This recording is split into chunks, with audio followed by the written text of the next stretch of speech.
This is Boom Boom, aka World Boom, the Billboard selector. And me I represent for Ryan LFC. To get the latest Reggae Boyz content, just hit that like and subscribe button. And the Operation Ball Game, I say, knock it, Ryan.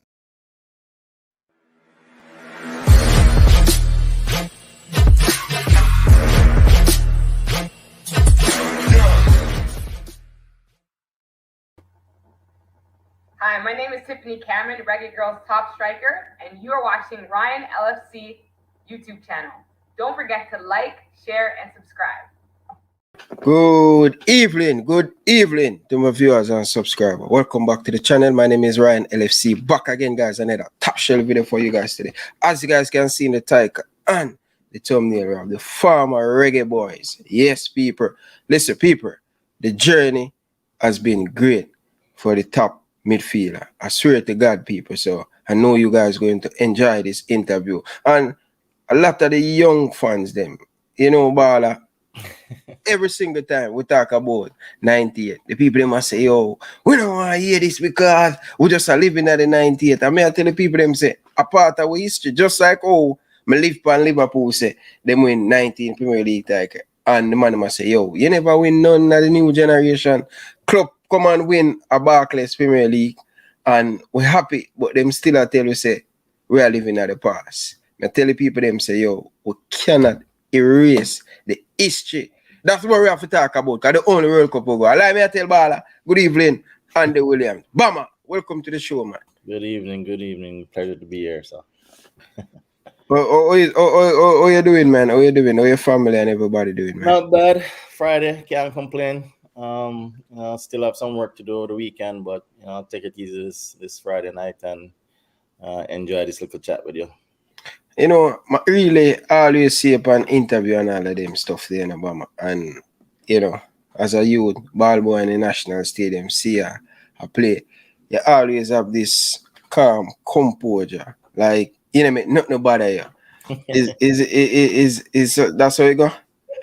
So yeah, I guess kind of true life. I just so born and raised like that. I'm quiet and mellow, and and try and enjoy it. Every inch of life that everything through it, you just try and enjoy it as best as you can, because it don't make sense to you're miserable and angry all the time. Enjoy life as best as you can. Well, Mama, when I did the research, when I know this humbleness, I probably when I get a little bit more mature and a little bit more older, because I book up on a piece of code Rennie Simons talk about you, and it's a different Bama compared to now, this humility, this humbleness. We're gonna get into all of that, because them thing. You get what I say? Ready. Yeah. First and foremost, though, tell us a little bit about your childhood life, growing up in Canada and Jamaica, because them say Obama always have it in them, parents them always have it, and tell the people them, because doing the research, I'm going to be honest with you, as a Canadian. Right side of the country that you're born in and stuff. Oh, you're born in a Canada. Why your parents them live overseas or what? All that come about. All right. So my grandmother moved to Canada, and then all of her children came up with her eventually, and then she still lives here in Toronto. I was born in Toronto. My dad weren't married at the time, but she went to visit my grandma, and we lived there for 4 years. My dad came and visit, didn't want to live in Canada, so we finally moved back to Jamaica when I was 4 years old. And then just consider myself Jamaican, even though I can have a little bit of memories, and then usually, every summer, every holiday, you kind of go up to visit my grandmother and my uncle them, and still have family there. My sister lived there now, one of my sisters, and then I have another sister living in Jamaica now. But yeah, born in Canada, moved to Jamaica at 4, and then I've been there since high school, teenager years, and then moved over here to the States when I was 17 at the time to school. Okay. Oh, whoa. Yeah, travel the world, man. Yeah, travel the world. What heap of experience that man, Bama. What heap of experience. But, do you like the name Bama? Because doing my research, honestly, I hear you speak about in a one interview that at a tender age you did not like it, but you Yeah. get accustomed to it and thing. Yeah, man. So it's stuck in a high school. It was Manning Cup days. We had some guys that used to follow the team a lot. Judges, of course.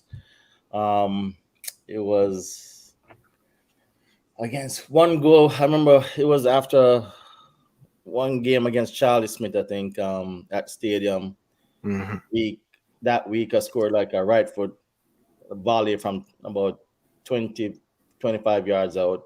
And then the next following week at the stadium again, same thing, but with the left foot. And after the left foot was, volley, same thing. The next day at school, I can't remember, his name was Ken. He was like the team manager, not the team manager, but get all of us the water and the jersey, them, get them everything right. And him just come up one day in that school and was like, yo, I'm going to bomber, like some bomb drop, blah, blah, blah, bomb, and then just take off from there. At first, like I said, I never like it. And then, everybody just start calling me bomber from them. And I'm just like, all right, let's let it go. Okay, fair enough. But tell us a little bit, because they say you leave Canada at the age 4, went back to Jamaica. I don't think you know much at that time. 4, probably, I don't know. But when you come back to Jamaica, right, at the age 4, what happened? Talk to us that journey, leaving Canada, go to prep school, because I even do my research, man. I went to prep school and all of these stuff. So tell us a little bit your transition, leaving Canada, grew up in Jamaica, and going to school in Jamaica and stuff. All right, so prep school, Mona Prep. At the time I lived, we lived in a townhome near Devon House, like right behind Devon House and Prairie, somewhere in that neighborhood right there. And growing up at the time when I like at first I never played football at all. I was playing tennis. Yeah, my dad for some reason got into tennis. My dad was a former Jamaican national team player. Went to George's, big time player, and then unfortunately he had some kind of was in a car accident and did one of his knees. So he didn't get a lot of caps, but he played a few times for the national team. So he started playing tennis, and then my family, almost every night we were at Liggany Club and playing tennis. So I'm just running around picking up the ball, them with the big old racket. Just my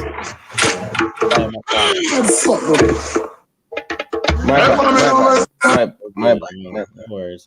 Yeah, man. So I was there just running around picking up tennis ball, just playing tennis, and then that morning prep, and my dad signed me up again for take tennis class or tennis lessons at school, and then fast forward to about 7, 8 years old, my mom showed me some newspaper clippings of my dad playing football. Right up in the Gleaner and representing Jamaica, and then it was like a switch just happened right there. So I was like, nah, I don't want to be playing no tennis no more. So transition over to football. So you say your transition, you saw your father in the newspaper and you're playing most of tennis and stuff. So what runs through your mind at that time? You just want becomes, or you want to be like your father, or you just want get into the newspaper? No, I think a little bit of both, just like, I was fascinated at, seeing, pictures of him playing football and, George's legend and all this write-up. And so I was like, all right, so I want to play football now. So 7, 8, that's when I started playing. And, it's not like him forced me to play or he wasn't pushing me. He was a typical father, teach out for kickball and everything.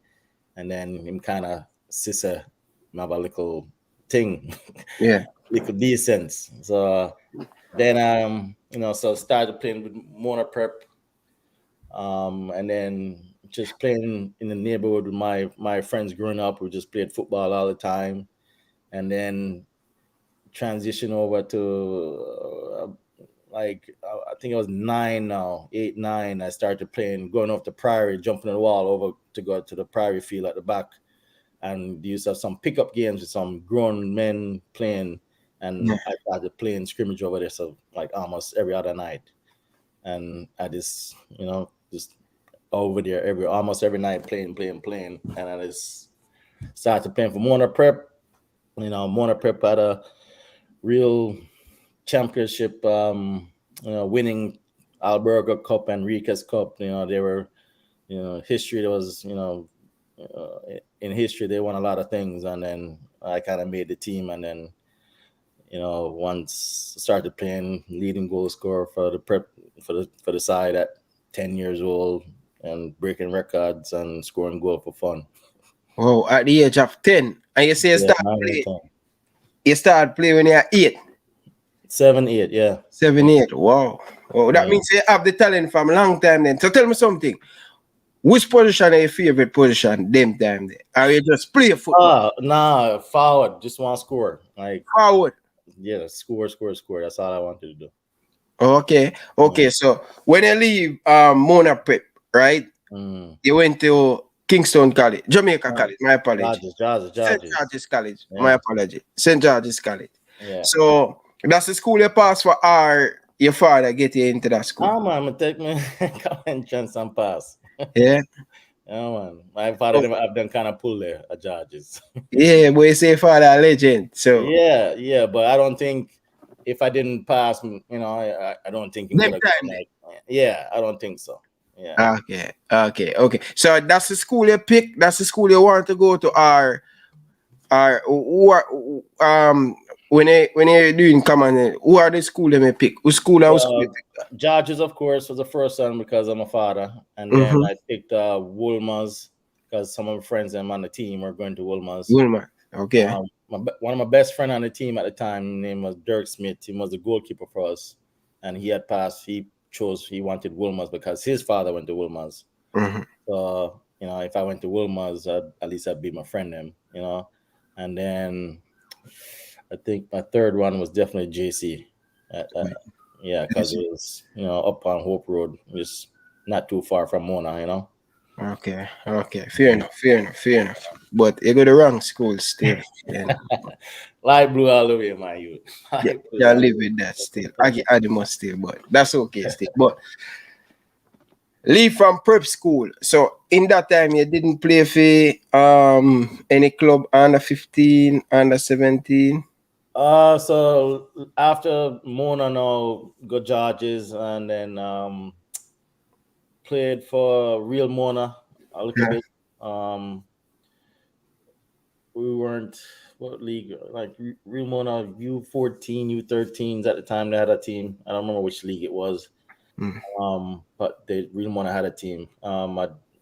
So my dad used to play a little bit with the Real Mona guys, and like Peter Moses. And then you had the Murray brothers at the time. They were up at Real Mona, and so because of Mona Prep, we used to go over to, I forget what the field name.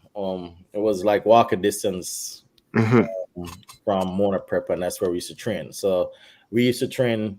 The prep school team used to train there, and then you have Real Mona, the men them, and them people used to train afterward. So I just kind of gravitated toward those guys, when I wasn't playing with Mona. After I started playing with those guys, because it was just the same field everybody used. Okay, fair enough. So, how much year you spent at the Light Blue? Talk to us when the first day you went to George's. The first day, oof, I reach now. So I remember I was looking at the players that because everything was football for me. I didn't even care about school. Grades were okay. Just for pass. Anything, C's, whatever, just make sure my pass. That's all my parents used to make sure I don't feel nothing. So I don't have to get no A's or B's, as long as I pass, I'm good. So, reach your first farm, you play, Pepsi was the first thing you play in the tournament. So we played Pepsi, and, George has never win Pepsi in a long time, or if ever, if I can't remember. So when I got there, the guys that came in from first farm was some good ballers coming. And that first year, Pepsi, we win Pepsi. We win Pepsi the first 2 years. So first farm and second farm win Pepsi. And then I never played Coles. I played one game in Coles. So from Pepsi, I go play one game in Coles, and then I go straight to the Manning Cup team after 16, 15. 15. I started the Manning Cup. 15. Yeah. Okay. So when you're age of 15, what would I grade your talent from 10 out of 5? What would I grade your talent them time? Well, I won't say it came easy to me, but it like scoring goals was just, it was for fun. Like, I had, so much goals at prep school for the 3 years me play. And then in Pepsi, the same thing. Scoring was like, I don't know if I won the scoring league that year, but I came either second or third. And then just transitioning to Manning Cup where, same thing. I could finish, and I had a decent shot. And that's one thing my father used to work on. I was always shooting, so it's just me and him over Prairie or wherever. I would always just shoot. So got after a while, like I said, it came easy scoring goals, and then so that's how I saw it. So so in a them time, your father usually cheering you and giving you a lot of different work. Yeah. Go over and you put the cone them on each side of the goal them, and you aim for the corner, and then stuff like that, dribbling through cone and shooting at like a scrimmage goal them, and then like I said, even in my room, you used to have a tennis ball, a juggle all the time, and I blow up a balloon and just keep it up all the time. Like we played football, like yeah. Even at Mona Prep, we used to have like a church, and we used to play a 2v2 scrimmage as lunchtime comes. So you go back to class, you're sweating. Yeah, play barefoot out the church, and it was you just play. It was just the same thing at George's. First farm, you used to remember the box string. You stuff up the box string and play salad kick. And fun, and you run to the base, and if you don't reach it, man, just kick you till you reach. So. It was just football all the time for me. Yeah. And by listening to your story, you coming up and thing, it's like you just play. When you just a player, in back them time, they look like a whole heap of competition, or the players them were just hungry. They just continue tournament after tournament. That's why back then, 90, 96, 97, Jamaica brewed up a whole heap of talent. Yeah, because like I said, if even after training, we used to come home after we moved from Devon House area, we go up to like right at the bottom of Jacksonville there, Millsboro area. And then I used to, on my road, used to have an orphanage, about 3 houses, and you had about like 20 boys or 15 kids. Like, and then as I come home from practice, we go up on either my house or we go to them house to play ball. It was just constant for me growing up.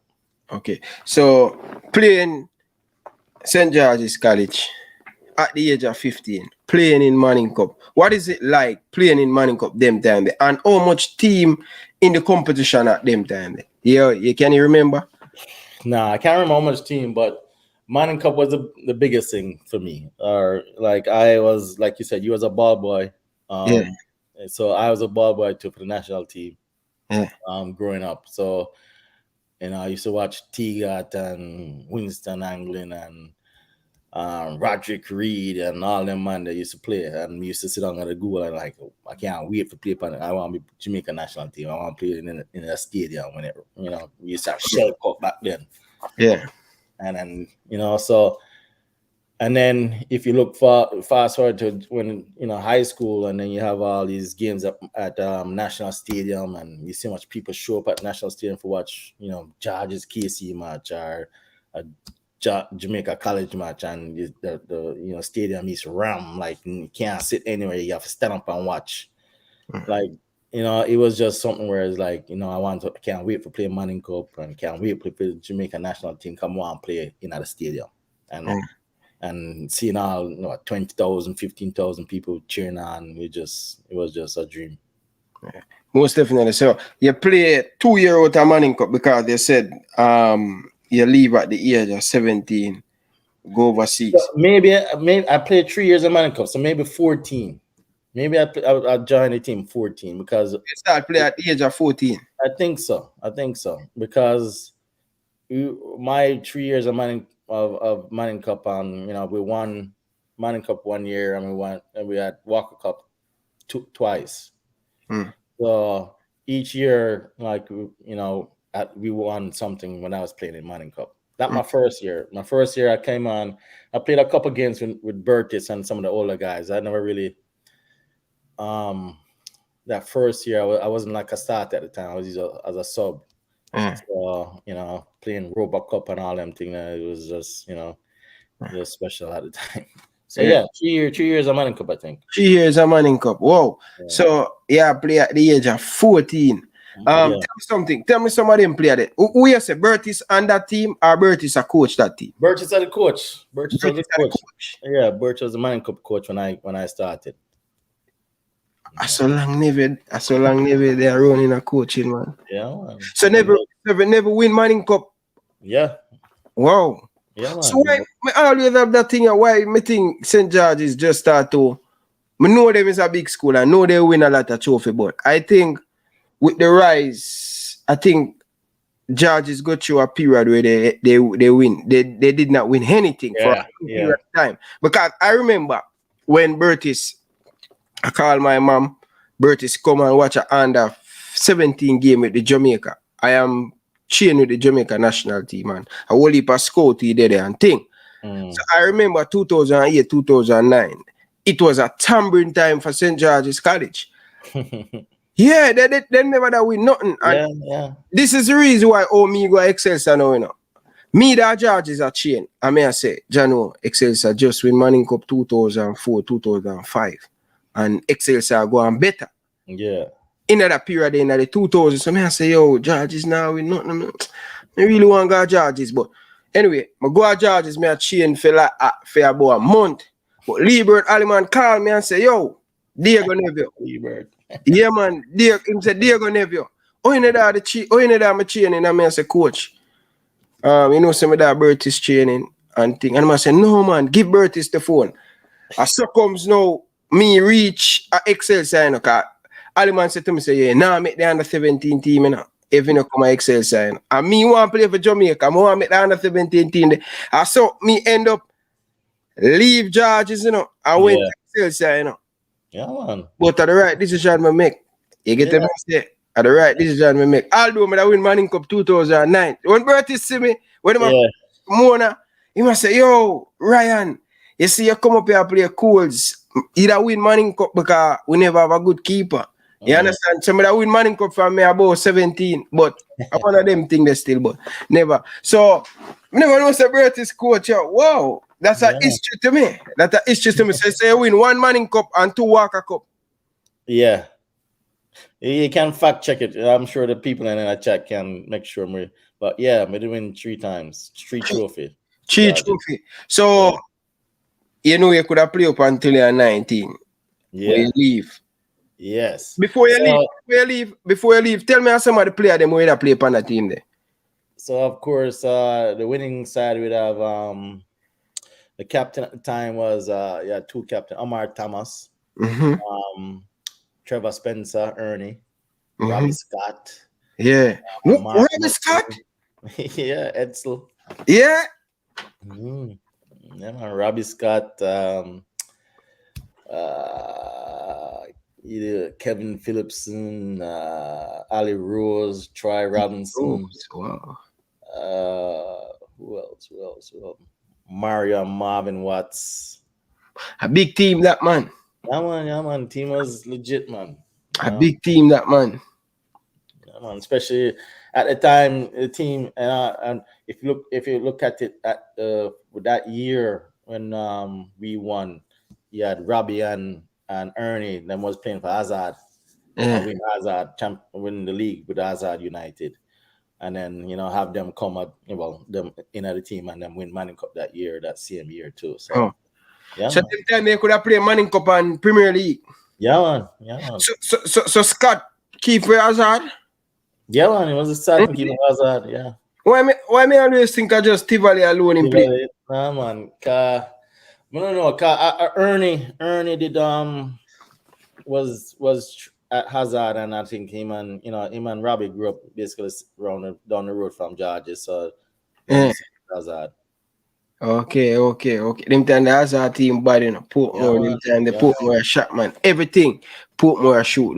Hazard was the Caribbean tournament or the championship, whatever Caribbean tournament. Them have Hazard represent Jamaica at one time. Yeah. For those who don't know Hazard, it's Portmore United. All right. The most winningest team in a Jamaican history. That's Hazard. No, them name Portmore. All right. So leave school now. What next for you? What next? Leaving St. George's College, knowing that you could have still play Manning Cup. What next for you? So at the time, the last year, I'm always the youngest. Any team I play, I'm the youngest player on the team. So I was in fifth form, and then tech CXC, and then my friend and I leave. All my friends, all the player them, the good player them I leave. Because them I go either scholarship for go to Howard University or go somewhere. Them everybody I leave school, so I never want to stay. I'm like, what? I'm like, I want to go college too. So I was trying. At the time, we used to have this exhibition game where all these college coaches would come down and play, come down and watch. So we had this at George's one day, and about 5-6 coaches from foreign come watch the players, and everybody that came was like, all right, yeah, more on you, but you're too young. Wait one more year when you come, when you turn 18. And I was like, nah, like I don't want to stay here no more. So the only school at that time is University of Rhode Island offered me a full scholarship. And I was like, peace. Like I don't know where Rhode Island was. And at the time, my mother was like, you go to school. You're going to school to get, graduate. You get your degree. So I was just like, all right, whatever. Do it for mom, get my degree. And I'd probably 1 or 2 times had opportunity to go. Like if you remember the Manning Cup team, All-Star team, did have a tournament in Jamaica against Napoli and Flamengo. Those teams came and played like the All Manning team and All the Casa team. It was a tournament at the stadium. And I remember one of the Napoli coaches was talking to my parents about trying to go to Italy. And my mother was like, nah, I'm going to school first. You need to go. You need to get him degree. So she kind of shot that down, and what do you feel at that time, though? Knowing that you love football, you want to go play. Yeah. I was happy. I was like, all right, so I think I can. I guess I really am decent. Not just Jamaica, but if somebody from these big clubs are coming and talking to my family about possibly coming over and trying out, but it wasn't like nothing concrete. So my mother was like, you know what, it's I don't trust it, or I don't want to send you there, or she's like she did want me to get my degree first. So okay, and my father was like, he just had to swallow it too. Okay, so when you leave St. George's, what you study in university? Business management. Business management. Whoa, yeah. But it kind of changed. It seems that your mother and father in your life and thing. But how do you manage playing Manning Cup and all of these football, but at the same time doing your schoolwork? Well, it was a challenge, of course. You make sure you have to, because if I fail anything, I couldn't practice or I couldn't train. Like I wasn't going to train. My mother was going to go pick me up or technical training if I did feel anything. And my father was like, yeah, you better finish your schoolwork or make sure you pass, or else you can't play football. So as long as I have a passing grade or nothing to feel, like that's all I cared. Okay, Just, so you're just being across the finish line. Yeah, that's something work. okay. Fair enough. Fair enough. So you went to university. What next after you went to university? Going to the state. Do your parents come with you, or you alone went to the state? So my mother came with me the August 94, 93, 94. Mm. I can't remember, 94, I think. So she came with me going up for the first time, and she stayed for like a week, just to get me situated, open a bank account. Like, me don't have none of that at Jamaica at the time. So, get my dom, learning where my classes were, and she's meeting the coach for the first time, like apart from talking to him on the phone. Back then we never have no Zoom or anything for say face to face, so just always talking on the phone. And the funny thing that coach didn't even come to Jamaica for even watch me play. He just heard it from other coaches that there's a guy from Jamaica, this kid, myself, and then he's like, all right, I don't think he even see me play. To be honest, I don't think he ever saw me play. Wow. So they entrust the information that the coach him. Yeah. So first year of Rhode Island was not a great year. The team that I went to, like, I didn't never do no research on the team. I was like the team never win nothing ever when I was there before me. Sorry, and like I said, it was just a free scholarship, and I was like, they're paying for everything, room, board, everything was paid for. So went there now, and I remember like I wasn't the only black guy there at the time. It was another guy what was older than me. He was from Cape Verde that came too. So he transferred from another school. So he and I got onto the team. We were the two not the youngest one, because he was older than me. He was like in his sophomore year or junior year. He was in his junior year. So he transferred from another school. So the two of us came, and then the two of us kind of, once we got there, the team just changed. Like, we went to won the conference that year. Made All-American that year. And it was like playing in that league was just, comparing to Manning Cup, was just like cheesecake. So, yeah, man. Somebody laugh at some of the players that I used to play against in that league was just a joke. Like, so another reason why it was easy again for me. So goals them, the assists them, and the years there, I broke the school record for goals or points, wherever them added up, and I was like, at one point I was leading in everything, in every category, every stat when I left. Wow. And then, another Jamaican came and broke the record, Nicholas McCreed. Nicholas or Anthony McCreed? Yeah. I don't remember that one. That one. So yeah, he came on and then destroyed our record then. Wow. Destroy all what you work hard for. That's what we're in football, Bridgie. As long as another Jamaican, I have no problem with that, Okay, fair enough. So how many years you spent at college though? So I was there for the 4 years, but my senior year, that year, my senior year, that's when we were qualifying for World Cup. That was 97, right? Mm-hmm. So I'm flying back and forth from Rhode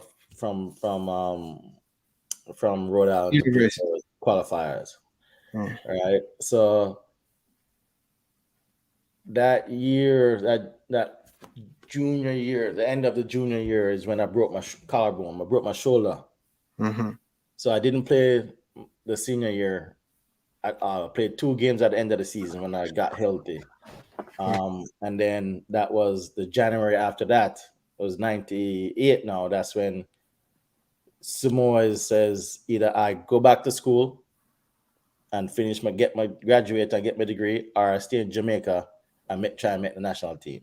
And I was like, I'm staying in Jamaica. Yeah. So that's what, when you're 18 now?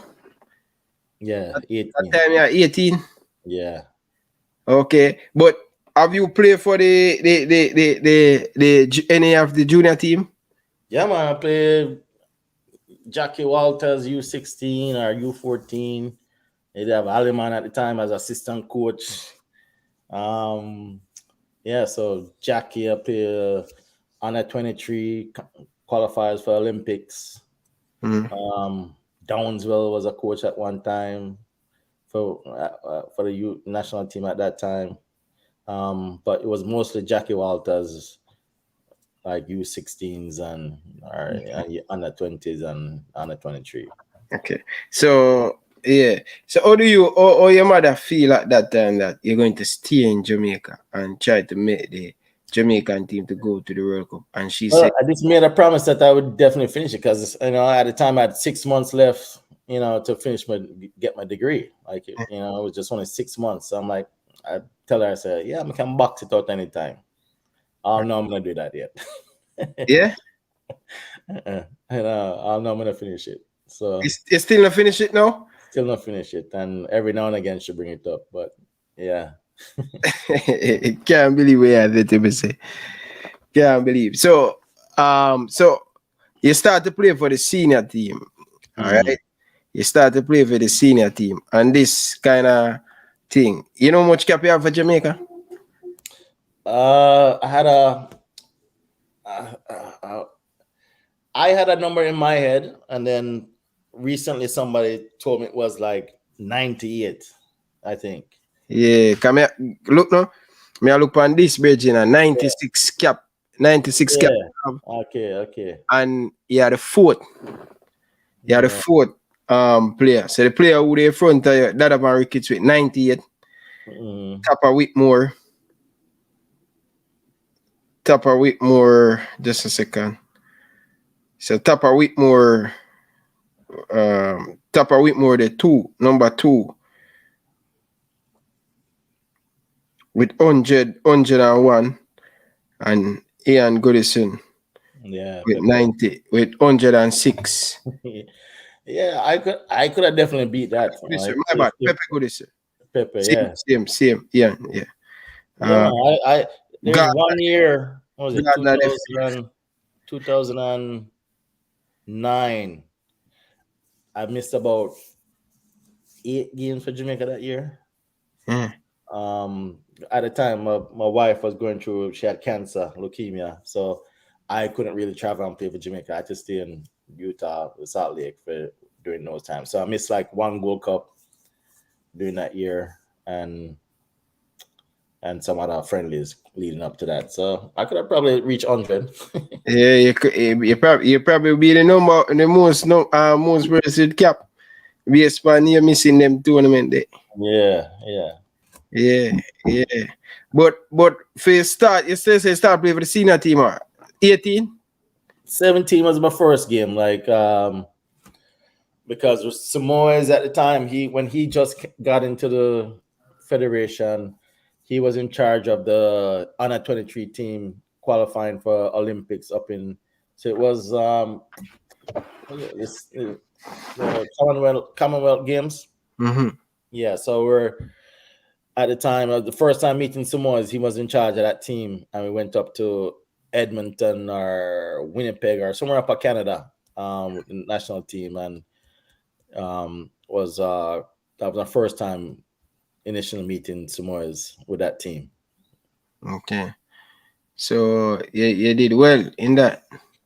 Decent enough. I don't remember. I don't think I started the first game, but the other 2 games I started. Because like I said, him never really know me. Him just hear about me. I never, or read papers or people tell him, say, Andy Williams, Rhode Island, I do this and do that. And then that was my first time meeting Samoa's. And then I was once after that tournament, that's when I started to get called in for the first senior team. Okay.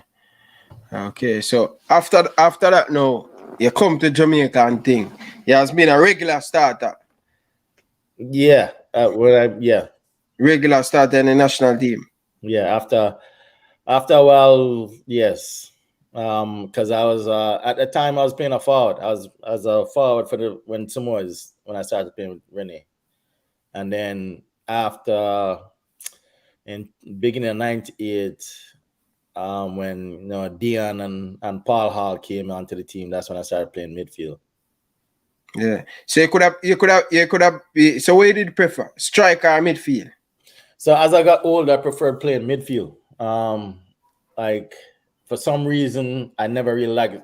Like I like scoring, but somehow I like making the pass and the assist better. Like I think like for me, like you see the goal and everybody celebrate the goal, but if I cross the field pass or a true pass and you just tread it like a needle, that's when people's like say, boom, what your pass say? So so after a while, it's like, I kind of cater to assisting more than trying to score. Okay. So which left side or right side you prefer in the midfield? So at the time, the national team was me, Tapa, and what name again? Forget his name right now. Holding midfielder, who passed away in a car accident. Oh, Shati Marco. No, not Shati. I can't see him face. I can't remember him. Oh, right. So I know we attack. I think him there on the list. So I'm run back to the league. Can't remember the. And worse, my name was roommate. Is it League Disc? No. No. Why am I feel bad now? No, me never remember that one day. Cause I'm named now. Peter Cargill. Peter Cargill, yeah. Somebody just think like that. Yeah, big up in the comment section. Yeah, I know somebody would remember Peter Cargill. Yeah. So I was the youngest one on the team. So me and I used to, when I lived at the upper Narbrook at the house, me and Peter used to be like roommates when we used to travel. So forgive me for forgetting his name. But yeah, it was me, Tapang, and Peter in the midfield at the time when I just started playing. Okay. So leading up to that, because you come 98, right? You come in right in time when World Cup qualifiers start. Well, qualifiers started 97. 97. Oh. Yeah. So you play most of the game in the World Cup qualifier. I play all of the game then. And at that time, like I said, I was starting as a forward. It was me, Blacks as a forward, or me and Onandi as a forward at that time when qualifiers were going on. Okay, so later down in the qualifier, becomes a midfielder. You drop back in midfield. Yeah. So when I broke my shoulder, that's when Dion and Paul Hall came into the team, and them was scoring goals, so you can't really drop them. So I guess somehow find a way to put me up on the field. Yeah, but you never feel a way though playing striker, and then at that time, based on way I say you like playing a midfield. Yeah, and I liked it, and I wasn't the fastest person, so it kind of seemed slower playing in the midfield and up top playing as a forward. So, and then I was always facing the goal, so that was much better. Okay, fair enough. So listen, all right, because you have that humility there, you have that nice composure and thing there. So here's the quote now for Brandon Simmons. So in the World Cup qualify, you play almost most of the game. Man. So you play 15 minutes in the World Cup. This is what the man say. Seeing you play the 15 minutes, and Rennie Simon say you feel like you deserve to play in the team. And he said, not because you're a part of the team, you play a major part, but we are playing in the World Cup and it's a different team and different players, system change. You play 15 minutes in the training, him never like your attitude and things. So I don't know where you get that humility thing the boy are. Them time that you're young and feel like you're on top of the world. What really happened? Why you play only 15 minutes in the World Cup and you play a big part in the qualify? Honestly, I don't know how. All right, so that starting lineup, I don't know what happened. Like that was out of left field. Like you said, I play all the qualifiers and help the team qualify, and then you had Dion and Paul coming to the team, and then right before World Cup, we bring in Robbie Earl, Daryl Powell, those English-based guys, Frank Sinclair.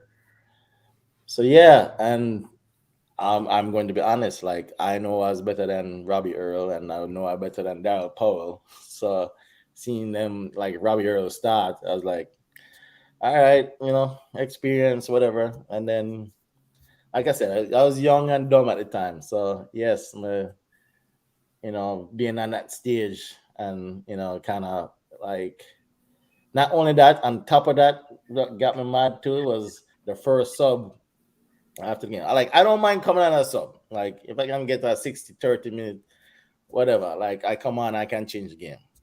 But the first change, I think, was Blacks. Walter went on before me, and that just after that, I was like, just mad. So next day at training, you could see it out of my face, and someone did what he did. Never played no more.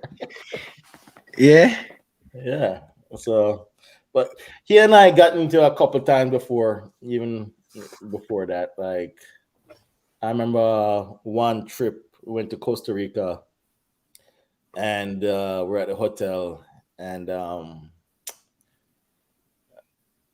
it was some security was called, right? And for some, like, they were complaining about somebody, at the time bringing some girl into the hotel, and for some reasons, someone thought it was me, and which wasn't. And then he and I kind of got into about that from there. So kind of from there, we kind of had like a little bit of falling out, I guess, from that. And then after that, like coming back to Jamaica, like, I explained to my father what happened, and my dad came up to the house in Arbrook and was basically ready for fight Samoas at one point. Wow. Because like I said, he was for some reason he thought it was me that did this, and my father just I told my father, like, nah, it wasn't me. So my father had a little temper with him, so he was shouting at me, but I'm thinking he could fight everybody, so he wanted to come up and fight Samoas at one point. Wow. Yeah, so that's my 15 minutes of World Cup. And yeah.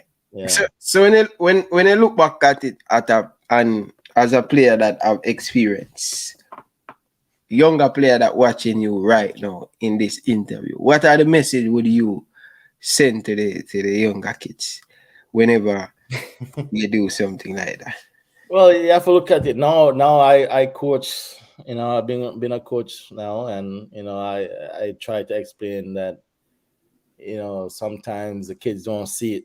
Your way or the way you see things, they see it differently. And if I could go back and tell myself, just be patient, and your time will come, it would have been different. So for kids now, I just said, like, not every time it's gonna go your way, but it shows if you have strength and builds strength and character in the long run. So you don't agree with the decision, but you have to accept it and move on, and which unfortunately I didn't do at the time. Yeah. But what are the relationship now with Renis? Well, best coach I ever had. And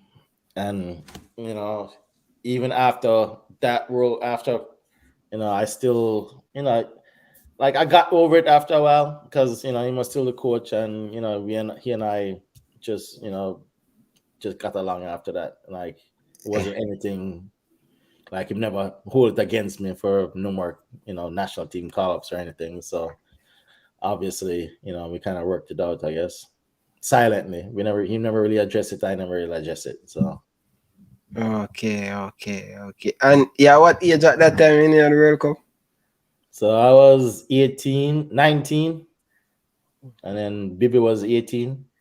Wow. So a young experience, oh my God. Any young player, cause me get bench already, you know. Me not like sit down on bench, you know. So what me tell you, say, me get bench, me I play under 50. Me can't remember this. Me keep and the match about 10 minutes left in the game. And the coach fool a man on the sideline, so and thing. We are lead the game and thing, you know, but him spin around and I look. I don't know if him was going to bring me on or what. Or I don't know, but him look around and thing and see say my boots come off, my socks come off, me dip on the bench. And I just low screw face. Me I play Tivoli them time. Me I play against Tivoli them time. And him said to me, say, don't you ever do that. Never put on back a shirt for Boys Town again. And from that, trust me, 15, me say, yo, Jano, me never do that again. You understand? If me vex, me keep it to myself. Me not go frowns or way name them because I want to play. Me not like sit down on bench. So me can't understand, say, it happened to the best of us. Because you're 19, especially you play most of the game in the World Cup qualifier and then at the big stage, like, in a yourself, like, you say, oh no, man. Like Rennie Simons, believe in me, like, him, the believe, say, I'm good. But all them time, they think them way, right? Yeah, absolutely. And then, so that if you look at that, so 15 minutes, and then we play Argentina, and then see him go start Daryl Powell over me in our midfield, and then Daryl Powell get 15 minutes in the match and get red card, and I was just like, like I said, I was young. I was like, what are you doing? And I just, but like I said, yeah, it was one of the things I remember. Okay, so talk to me a little bit about Pops. What? Talk to me a little bit about Pops. My father? No, man. Coach Carl Brown, man. Brown. Yeah, they call him Pops. Yeah. I was just making sure you're talking about that, Pops. All right, yeah, man. Coach Carl Brown, obviously a Jamaican legend. He and I still keep in touch. Every now and again, I go Florida, I can, buck him up on the team where I'm coach. But yeah, man, Pops, like I said, Jamaican legend, great assistant coach at the time and head coach back and forth. But he was real honest with me and kept things 100 with me all the time. Okay, fair enough. But big thing when they qualify for the World Cup. What? Because them telling me a baby when Jamaica qualify for the World Cup. Tell me a little bit about your when you guys qualify for the World Cup and all of them things. Playing at the World Cup and all that. What is it like in Jamaica them time? Me read the newspaper, me watch it on TV, me see it on. Tell me something. The game that Jamaica and Mexico play down at the Azteca, one of them stadiums in Mexico. You were there? You there? Depending on which game I play, Azteca ball. Yeah, man, them a fight, man. When they oh yeah, in the Caxa there. Yeah, man, I'm dep on the video. If you look good, you can see me. Yeah. Yeah, man. I was there. Yeah. Whoa, one of the craziest thing that we ever see happen in a football, brethren. What a piece. And the thing is, though, when the man them hard, you know. Yeah. And the man them take out the corner flag and whip up all in a whole heap of them. What is that like, though? Nah, man, but you have to understand, like, the team that we had, like, we lived together so we're like brothers. So all of us live at the camp up in Arbrook and how many months leading up to World Cup. And then, we had a camp, it was a camp because we were going to play at Azteca. So we went there early to get used to the altitude. So we're there, play this friendly game and with his team, and like the ref just call no foul. Across the man them just kick up Blacks and I don't know, somebody else was a forward. Me and Blacks was a forward. So me and Blacks a player. Or maybe Paul Young. like I was on the field, and then you'd have this shot youth from Uruguay was playing for the club team, and then him start kicking up people, and all of a sudden, Shotty Malcolm just like just take it to them own hands and just like, nah, I'm not take this, and then come in, and once him come in and clean up the youth, it was just mayhem after that. Everybody just a run and boots a fly and kick a go on, and you just have to watch your shoulder, make sure nobody that sneak up behind you. And then it was something. You can look at it and laugh at it now, but you know it was crazy at the time because you're like, we couldn't get to the bus block off. We're in a one corner, and then eventually everything kind of cool. Hey, Reggie, may I tell you, say, every time I see that, I say, yo, John, me like the fight, the brother. No kill all them enough, my mother always tell me, Yeah, man. You see, no kill them enough, you just want to hold one, Yo, honestly, I can't remember the player who take out the corner flag, and the man just whoop, whoop, whoop. Me I say, what you mean? Maybe I know Messi did have the big stone. I don't know who they have the corner flag, but so what you do at the time? Where they at the time? You had swing punch.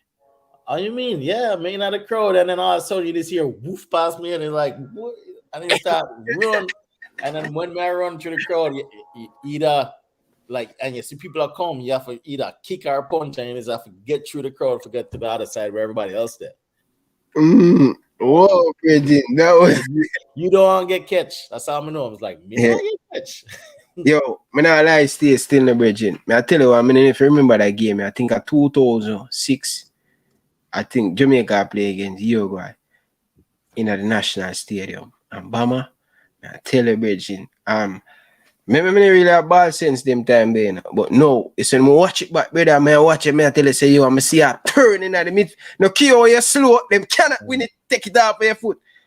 Yeah, that's one thing I kind of, like I said, I never did fast, but I could keep the ball, and dribble a little bit. Yeah. So I was all right. So after you guys qualify for the World Cup, went to the World Cup, come back in a Jamaica, happy time and thing. Yeah. So what happened after World Cup with the national program? We just like messed up on like the games that we were supposed to win at home. We just like there was one or two games that we draw or we lose, and that kind of messed up everything. Mm-hmm. That's the most important thing when you come to qualifying. Make sure you win all your home games, and then we would just mess up one home game against some idiot team, and we just couldn't qualify. Cause it just one letdown every time, and that just happened throughout the three qualifiers after that with me.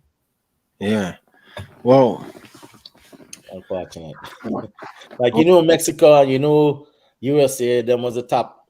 But when you tie El Salvador or you lose to Costa Rica at home, them results are not gonna make you go back a World Cup. And that's what happened. Are you guys reaching on a peak and when I say, yo, got through this already, and look at we need to get in. Yeah, and look at me at 19. I was like, man, I'm about 4 more World Cup to play. So this one is nothing. So I'm not gonna qualify again. So that's how I kind of looked at it at the time. And if you look back now, like, no, only time we ever qualify. Yeah, up to the day is still a chance to qualify and thing. Yeah. So talk to me now about your international club after leaving college, playing a World Cup at the age of 19. Oh, another thing I need I think another reason for some more is so before World Cup, I had signed with MLS before going to World Cup. So that was another reason someone was just mad at me. He didn't want me to sign that contract for playing MLS out in America. He wanted me to wait till after World Cup because at the time he said I'd get more offers, or because I was so young playing at World Cup, it'd be much better if I not sign that contract, play those games, play the World Cup, and then I can see what offers I had after that. But the reason why I did that was because I just had a son that lived in the States, was just born. So I was like, I want to stay close to my son. So I didn't want to go Europe or England or anything. That's why I kind of signed with MLS and played in the States, because of my son. Okay. So that's another reason why Simmons wasn't too happy with me. Wow. Yeah.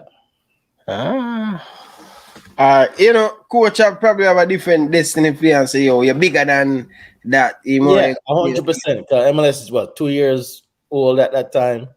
And then, if you look at, Bibi was younger than me, and, he got the opportunity that, playing in England after World Cup, signed with Bolton right away. So woulda, coulda, shoulda. You can look back at it and say, maybe if I didn't sign, something else would have opened up. But, so it goes sometimes in life.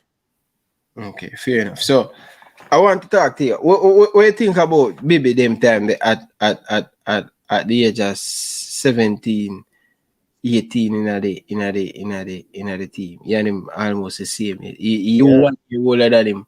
Yeah, by a couple months, I think.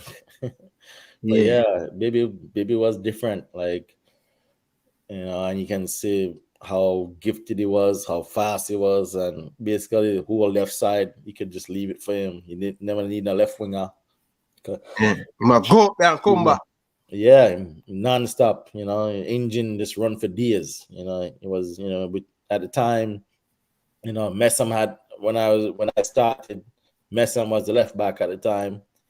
And then, he had an engine up and down, so same thing. But, and then, someone has added Bibi, and then, kind of took over Messam job after that. But, yeah, Young could fly up and down the field, cross the ball with, gifted left foot too. Okay, fair enough. So, after the World Cup, qualify, greatness, great thing happened. Which MLS team is signed for? So, my first year in MLS, I was with Columbus Crew, 1998. So right after World Cup, went to about end of August, I went straight to the US and played for the Crew. And then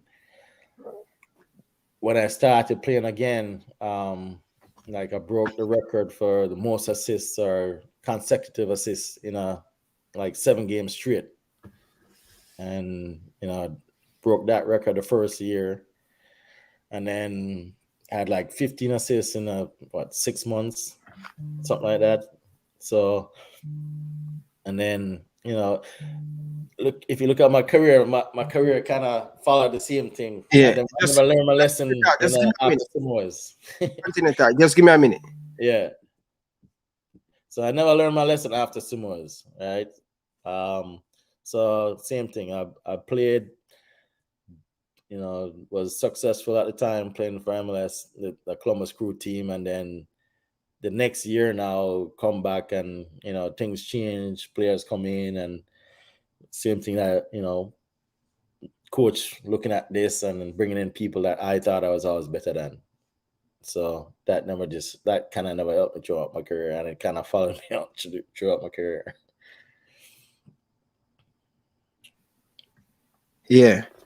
Okay, fair enough. All right. So you play 1 season today. You have 41 appearance, 1 goal. It was two seasons. 2 seasons at 1.5. If you look at reached there August, whatever, and then finished the next year, 1999, played a whole season there. And then after that, I went to Miami in 2000. After 99, we got knocked out of the playoffs. I tell the coach, I don't want to play here no more. Trade me. And I asked him to trade me to Miami at the time. Because because my fiance was living in Miami. So I got traded to Miami, lived down there for 2000 and 2001, and then 2002 went to New England, I think. Yeah, 2001 season, 2002. Yeah. You have 25 appearance, 3 goal for the New England. Yeah. And then got traded to Metro Stars for half a season. That team didn't make the playoffs, and then Bob Bradley came in, and he's like, he was like he never liked me right off the bat. He came in for like the last month of training. The team never made the playoffs, so we still had to train. And Bob Bradley came in, and he was like, I wasn't in his future plans. So went after New York Metro Stars, went to train Chicago. No, I had 2 trials. I went to Birmingham City. Not Birmingham. I was supposed to go to Nottingham Forest. So my agent also was an agent for Ben Olsen. So Ben Olsen at the time was in Nottingham Forest. And that was coached by David Platt, sorry. David Platt was the head coach. So at the time, I was supposed to go train there, but before I went, my agent was like, since you're going to be going to England, go train with this team first, Birmingham. So that year was when Birmingham made it to the FA Cup finals, first time in a long time. So that week I was there with Birmingham. The coach was Trevor Sinclair. He was just caught up in FA Cup. Like, never came to watch me train, never watched me play any other exhibition match. So it was a waste of time. So Platt at the time heard that I went to Birmingham for trials, and he's like, I don't want you to come to Nottingham Forest anymore. You can't stay. So after that, came back to the States, and then ended up in Mexico, play with a team train with a team in Aguas Calientes. Necaxa. So I was there for another week and change with another guy, American guy that was there. His name was Daniel Hernandez. He was playing for that team at the time, so I stayed down there with him and trained. And then same thing again. The head coach, I don't know, never met him, never come watch me train. It was just I was playing with the first team, but the coach never came to any of the trainings when I was there. So that never worked out again. So 2003 came back. It was like end of MLS preseason. Like basically everybody had them team. I'm wrapping up, and then I was in Florida at the time, and Chicago was like, all right, this is what we have. If you come, you can make the team. If you blah blah blah. So that's how I ended up going to Chicago in 2003. Yeah. 49 appearance, 6 goal. Yeah, Chicago. But I think where really stand out in a MLS career is the Real Salt Lake, 189 appearance and 14 goals. Yeah. So at 2005, brand new team coming into the league. At the time you had the expansion draft. So, and I was with Chicago. So that was my second year in Chicago. I'm like, I go to the coach and like, listen, I'm about to buy a house. Should I be worried about this expansion team coming in? Am I going to be protected? Am I staying here? And the coach at the time was like, yeah, man, go ahead, buy the house. You're fine, blah, blah, blah, blah, blah. The night before expansion draft was supposed to happen, I get a call from the head coach that was going to be for Salt Lake and said, just wanted to let you know we're going to be picking you in the draft tomorrow. I was like, lost my shit. I was like, so I just bought the house, in there for like 3-4 months, and then ended up having to go like in October. Like after October, November was a draft, and then January now I had to go and figure it out. I was like, all right, I have to go to Utah, move to Utah. So 2005 started, playing for Salt Lake, and retired in Salt Lake after that. Yeah. What are the experience playing? Why? Because it seems in the club them you move and all of them stuff. The why you never always just a move 1 year thing, nothing steady. No, because like if when you're not making the playoffs, changes have to be made. So another coach will come in, or the next year the coach said, all right, bring in another player, and then at that time I was still an international. I didn't have my green card yet, so I counted as a foreign player. So and those spots were at one point you went down from 4 foreigners to 3 foreigners upon each team, so you only can have a certain amount. So and like I said, we also Jamaica's never really getting no respect in the MLS back then either. Yeah. Yeah. But a legend that Real Soccer League still, Yeah. Finally, it pan out. Yeah. The coach that brought me in, he didn't last too long, and then I was the captain that was at the time. Jason Christ. He got into the head coaching role after he was playing. So, and he and I were pretty close friends while he was playing at the time. And then once he took over, he kind of basically I came to terms and like, listen, he came to me up front and listen, he's like, I want you to be here. I want you to stay here, but you have to do this and this and this. And that's when the light bulb kind of turned on in the head. Okay, fair enough. But playing in the MLS and stuff. What is it like playing in the MLS that time? As I said, it just started up right after the World Cup. It beginning in 2 years and stuff. What is it like them time in the MLS though? At the beginning, it was just like my college life. Like, some of these players weren't that great playing in MLS at the start, especially. So it was kind of easier the first couple of years. But now as it, the league got better players start coming in. So, it kind of, like you said, just build up and it's much better than where it is when I started. Fair enough. So,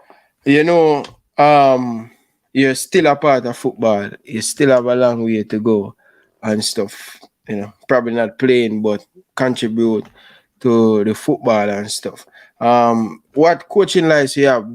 Do you would like to, have a national team to coach? Because my problem is, Bridging, I need to see some of my national player them have the qualification around at some role in the national team going forward. Whether that going to be in scout, whether that going to be coach, whether that going to be helping getting players documents. More to see because, doing a lot of research and I look at a lot of country, they have a lot of past players. But in my administration, and I can't even call upon one player. Not even if they walk me the gate up at the JFF. Who don't have no past player and thing. Yeah. Why the past player them stay away from the football like that? Or you guys just to get it? No, listen, all the former players would love to have help, would love to help whichever way possible. Just recently we got on a call with the coach, the current coach now. It was all this was arranged by Freddie Butler. Most of us, are on that call were coaches that were here in the States.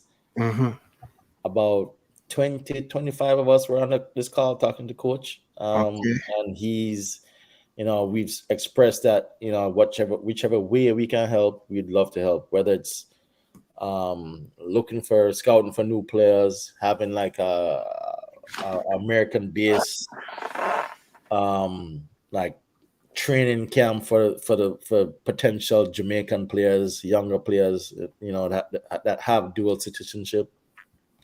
So it's been good. There's stuff going on in the background, but this is the first time.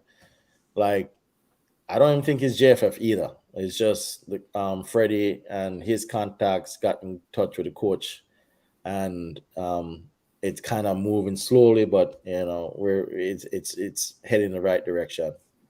Yeah, me love to hear that, man. And this is what I really love about this coaching. He seems like him willing to learn. He seems like him willing to listen, and knowing this administration, Bridging. it's going to be a hard thing for him to even bring in somebody. May I tell you, Virgin? I know. I don't know if you know what I'm signing up for, but he's learning on the go.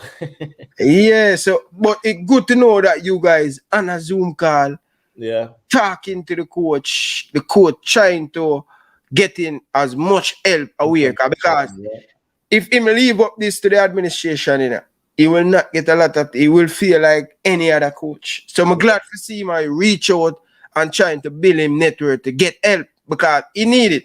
Yeah. It's not about me or you or it's about pull everybody together to make sure that the coach can achieve what we want to achieve with this national team, because I believe that he's a good coach, but he's going to need the support, and to see it coming from the past player, that is a big step, Yeah, and like you said, I wanted Jamaica back in the World Cup, whether it's men's World Cup. I want to see them in the Olympics, under 20 World Cup, under whichever it is, anything with Jamaica football, from U14 come up. Like if any way I can help, I'm always available. Definitely. But in your journey now, what are you doing right now? Do you involve in the football in the United States? What really you're doing right now? I want to tell the viewers. I know what you're doing because I do all my research and things. Yeah, so currently I'm the head scout for MLS Next Pro team called Carolina Core FC. They begin play in next season in 2024. Mm-hmm.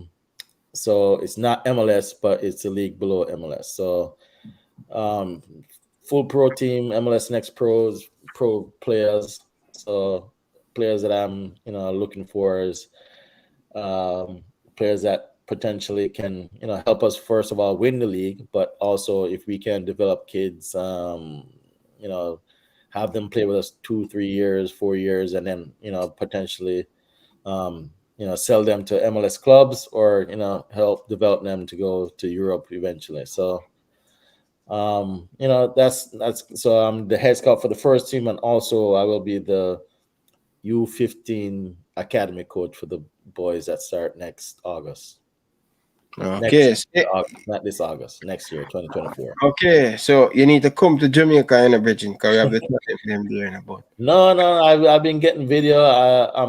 I'm trying to get my butt down there eventually this year, but I've reached out to people that I know down there, and I've been, there's a few players I have on my list already that I would love to, potentially reach out and see if they want, try out for our team when tryouts start. Yeah. We need to forget a next whisper. I wouldn't mind. The funny thing is, I was pushing his name because at the time I wasn't working in the pro game. I was last year and a half. I was in Arizona doing club soccer, youth soccer. So it was semi-pro. Nothing like where I am now. But I remember there's a few players a few teams, that I mentioned that in MLS that should try and get Whisper, but he's at a better place now. Yeah, he's at a better place, man. But so when you said you're going to be in Jamaica sometime this year or next year? Hopefully the end of the year. End of the year. End of the year. Yeah, when schoolboy football start. Oh, when schoolboy football start. Oh, all right. So somebody asked if one day if you ever get called for the Canadian national team.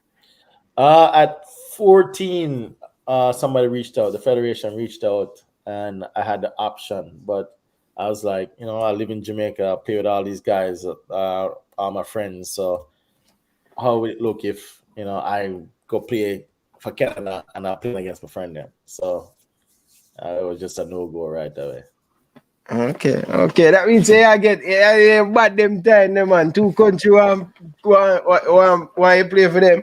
Yeah, but if you look back, Canada never good damn time either. So yeah, Jamaica always beat them. Jamaica did better than Canada at that time. So I was like, Okay. But different from your job that you're doing right now, do you you say you're going to coach the team, the under 15 and stuff. Or what coaching certificate you have? So I have the A license here in the US. So at one point it was the highest coaching badge here. Last 3-4 years ago, I think they added a USA Pro license, which is like every MLS head coach has to have. But yeah, so I have the highest coaching badge here. Okay. That means Speed, don't tell you that we don't have no coach in Jamaica. We have them in the diaspora. No, man, we have a lot of coaches here, especially in the US. You know, you brought up Tyrone and Ryan Thompson, Shavar Thomas. Shavar Thomas in the United States right now. Yeah, he's assistant coach for MLS next team, Cincinnati with Tyrone. He's Tyrone's assistant. Yeah. Shavar Thomas went to my school talking, right? Excels. Yeah. Yeah. Cause he coach Excelsior. He coach Excelsior one season. I think he coached Portmore too. Portmore, yeah. So he's in the States coaching. He's been over there a year now, I think, a year and a half now with Tyrone. Yeah. What if I love the people in my game in Obama? Yeah, man. I think I saw one comment that you score a goal in the national state in the office against Nigeria 2003. Yeah. You don't remember? I so much goal they score, you don't remember? I'm the worst remember, man, when it comes to football. Like certain stuff remember, but like when it comes to like certain stuff, like how people remember, like it just over my head most of the time. Definitely, but you ever sit down and watch back your World Cup game? Watch back Jamaica World Cup game, then? Yeah, I've seen the Jamaica Costa Rica game a few times in Costa Rica. I think we lost 3-1. That was my first World Cup goal, scoring in Costa Rica. I've seen the El Salvador at the office 1-0 win where we beat El Salvador.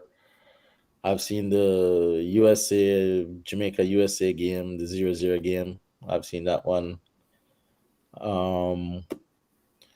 Seen a couple Gold Cup games, if I remember, back in, was it 98? I think that Gold Cup was. It was right before World Cup. They made a special Gold Cup before World Cup, I think.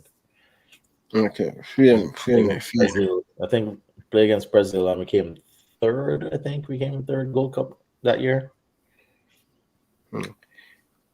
Looking back in a career, what would you do different? No more screw face. No more screw face? Screw face, yeah. Like when I would have tried to hide my feelings a lot better than I did as a younger That alone? Yeah, man. That alone would have would have been different. My whole life would have different. Okay. You have this like a serious look and thing, yeah? Yeah, so and not only that time, but there's times where throughout my career the same thing kind of happened, and especially it's just kind of deflating sometimes when you know you're better than somebody and they're getting their chance or. I never work hard enough. Cause went to that 19. Hold on, Virgin. When I got the peak in the Virgin and go to the World Cup at 19, you just believe that after that everything's supposed to come to you. Do you were working hard or you drop a little bit the passion for you reach the highest level? Cause sometimes psychology that can happen to us as a player, Well, honestly, yeah, you can. I wouldn't say I was on top of the world or anything, but like another thing apart from the screw face, another thing you could say is just I got by doing the least, and like I never liked training. Lifting weights and run how much a lap, and like I could have been fitter. I never really take it that serious because I could get away with it. And it was not until the end of my career, like I said, with Salt Lake, that's when like I got fit. Never really lose the belly. The belly was always there, but it wasn't like a 6-pack or anything. But that's another thing. I could have been a lot more fitter and take training more serious.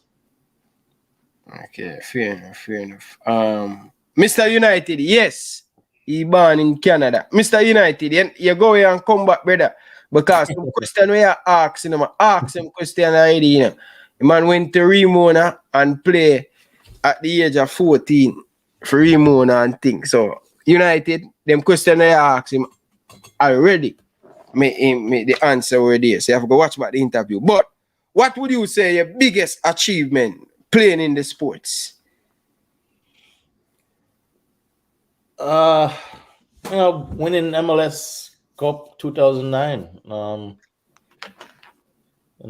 I've been to the finals before in 2003. Lost it to Landon Donovan and them friend them.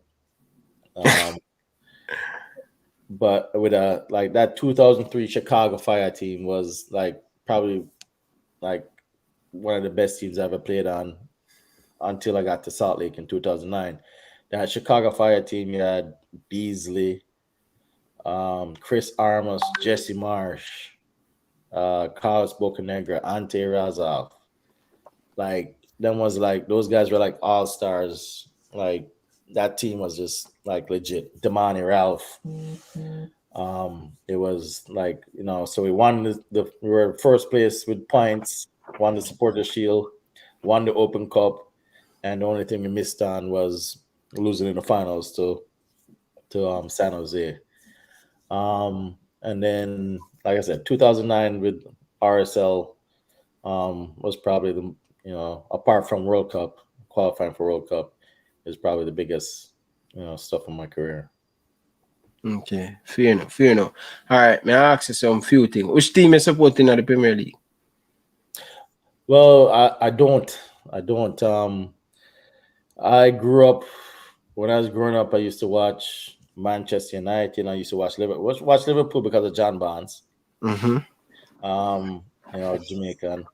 And then I started watching Manchester United when Andy Cole and Dwight York used to play, and how those two kind of worked and off of each other was just mesmerizing back then. So I wouldn't say. And then if you go fast forward to where my career with my job now is to watch players. Mm-hmm. So I don't really have support a team. I just watch players and I hope players do well and support players more than the team that they play for. Okay. So as a scout, yeah, what you look for in a player to sign a player? I really like to know some of the details, some of the stuff that regular fans will take for granted. What you look for in a player when you're trying to sign a player as a scout? Well, personally for me, everybody else is different. It has their own,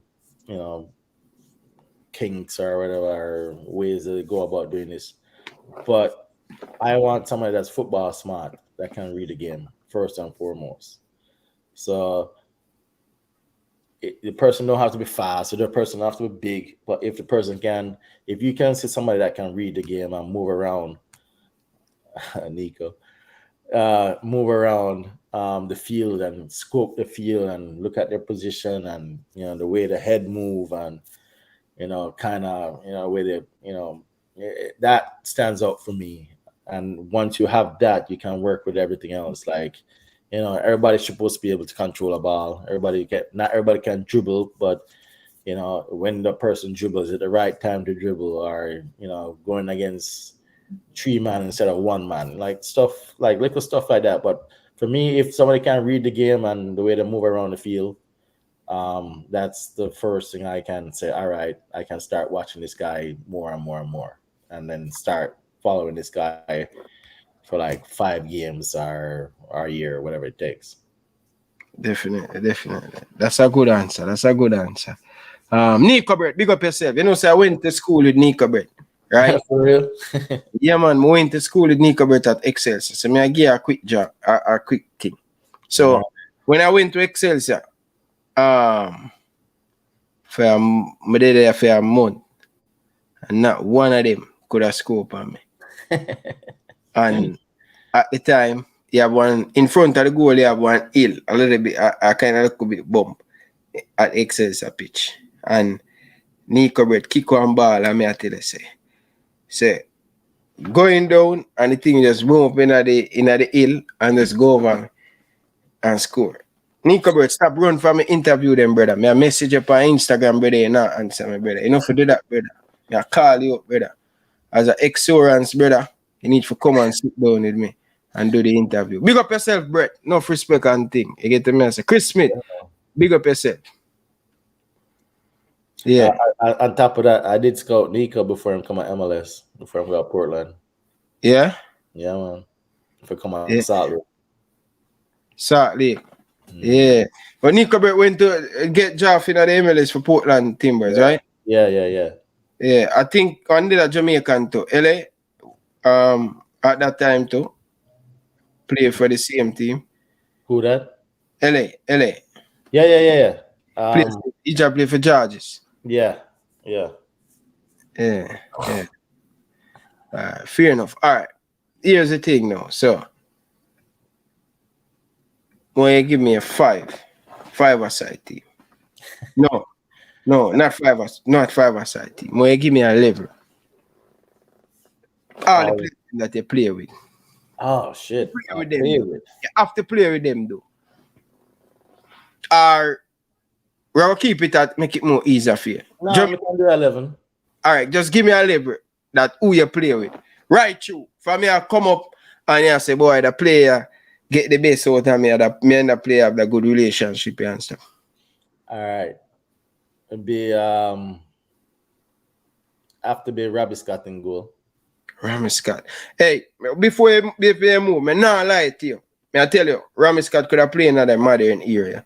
With the footwork of goalkeeper, me see no other goalkeeper in a Jamaica can use him foot like Rami Scott.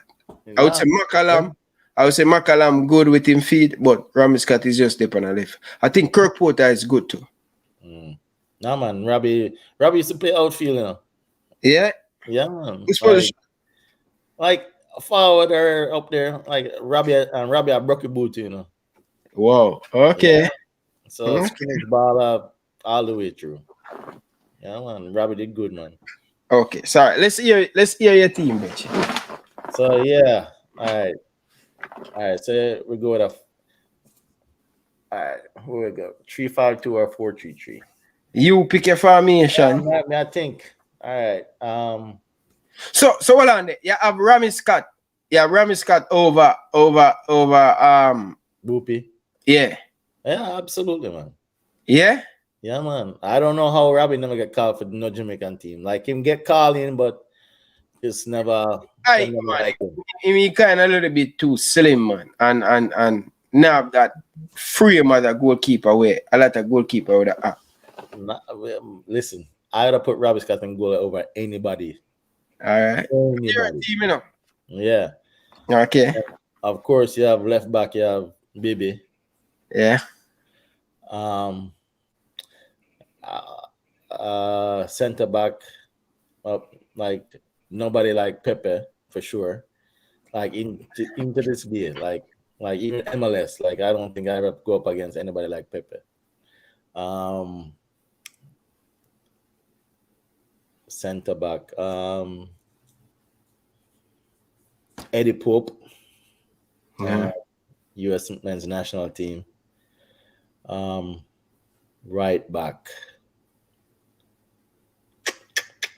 You have a hold on the right back for now. Midfield, you have holding midfield. You probably have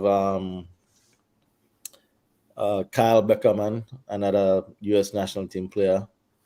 In the midfield, you have Tapa and a guy named Javier Morales, that Argentinian guy that played for me, all-star here that played at RSL. And up top, you'd have Walter on one side, Ali Rose on the next side,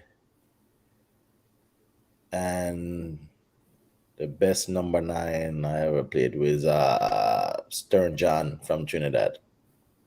Okay. All right. But you still didn't give me right back yet. Hey.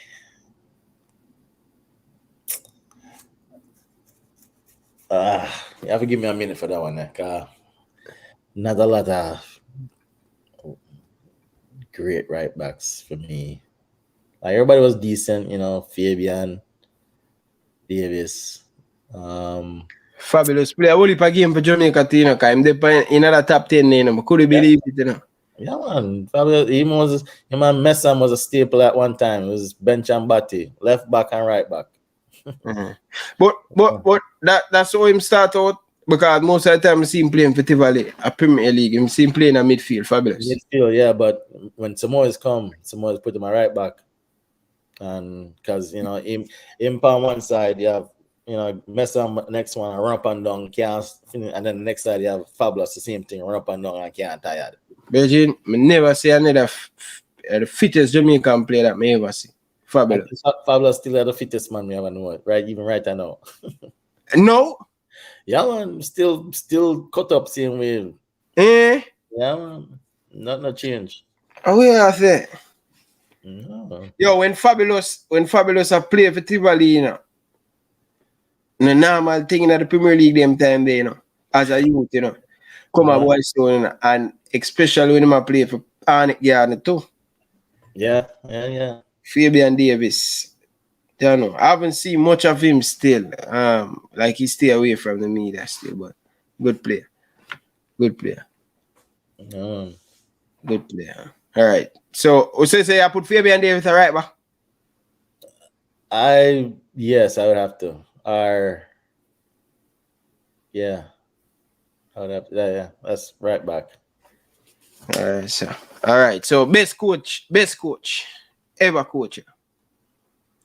It'd be a tie between Jackie Walters and Rene Summers. Jackie Walters, no joke here. Yeah, man.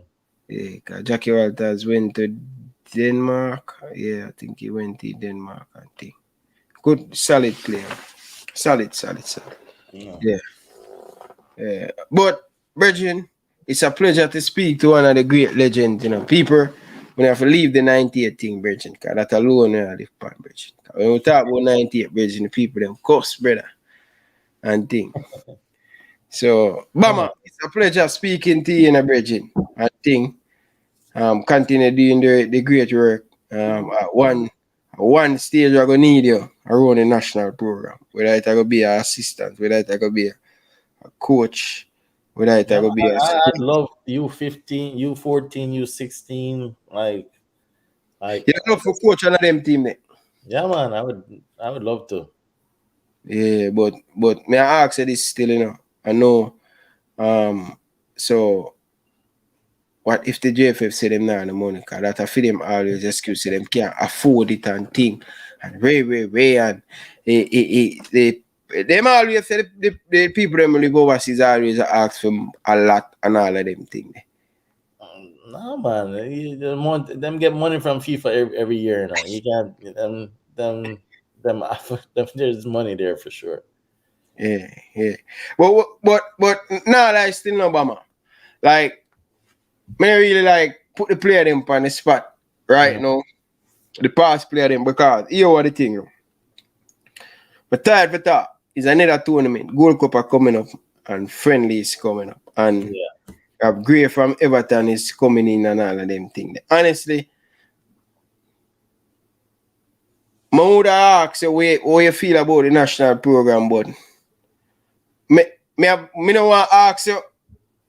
Honestly, I don't want to ask you, but I love for you to give your opinion still, but I don't know, man, because, we always say we have a great team, and it look good on paper, but the thing just never come true, and, you know what I mean? It just frustrated to see that we have good players and the administration now get it right. Because I believe that if the administration get it right, may I tell you, even 50%, Bama, will beat any team in a CONCACAF with the resource of the player we have. But especially now with all these players that are playing in England and players overseas. Like it's sad to see the federation acting this way. Like I don't know any of them, to be honest. So I'm not scared to talk about them, but it's been embarrassing to sit from afar. And it should be at this time, so long. Like it shouldn't be this bad at all. But you as a professional player in the United States and thing, and me play the game. Aliman coach, my Jackie Walters, all of these coach. And when I went to Excelsior, that's when I know I really kind of learn about the game, about professionalism. Right? Coach Barris coached me one season, 2011, 2012. And I think when I went to Excelsior, it's just a totally different thing that what I learned in Boys Town, in Rima, and Jungle and Tivoli Garden. It's when I went to Excelsior, I didn't even know that you could have take vitamin to perform well. I didn't even know about eating on time, doctor check you up. Yeah. Before game, yeah, drink key and jelly water, all of these things, and like the administration part. That's where I go and learn it. Excelsior. It was a high school, but when me say everything from the person who check weight, the doctor, Pee-wee come at that time, the chef don't cook at that time, who eat at that time. Yeah, professionalism. Them thing them I say, yo, and my coach always I say nothing done with no team gets success. You have to have a good administration. As somebody would have played in the international, how important administration is to the football. Like all that stuff you said affect players. All the off the field stuff, whether in a good hotel, bad hotel, good food, not good food, training time, bus not ready, players not getting paid on time. All of that goes into effect of how it affect players. And even though it's little stuff off the field, all of that counts. It kind of festers up and builds a bad vibe or in the player's mouth, and you can see it by the performance when them play. So like I said, back when we played, like when Samoas came in, it was just night and day. Like we had, like you said, you had the chef, you had food provided, morning, breakfast, lunch, and dinner. Trainer coming in, physical trainers, doctors, all of that matters. And then, but like I said, if you don't trust, like I know the players went on, or was it last World Cup, they had an issue with the federation. The federation, yeah. Yeah, I guarantee it ain't not resolved yet. With Gold Cup coming up, there's gonna be something again gonna happen again, come out again. Watch. Yeah. No, honestly, I did an interview with Damian and thing. I think about 2 Sunday ago, and I was speaking to him, and he's even raising this issue about he said the JFF is doing a little bit better, but at the same time, they said they're doing a little bit better, but he said they need to pay on time. And if, you say you're going to give the player that time, we are expecting that time and all of them stuff. Yeah, like we went through that all the time. You used to have in a 98? Absolutely. After 98, like Mr. Boxhill and Captain, like if we could have write a book about that, the federation, or not just the Jamaica upon our world, the Reggae Boyz, if we could write a book, some of the stuff you'd read, you'd said, nah man, that never happened. Like there's times when we've traveled and we go to the airport and half the players can't get on this flight. You have to take a next flight, come back to the airport the next day.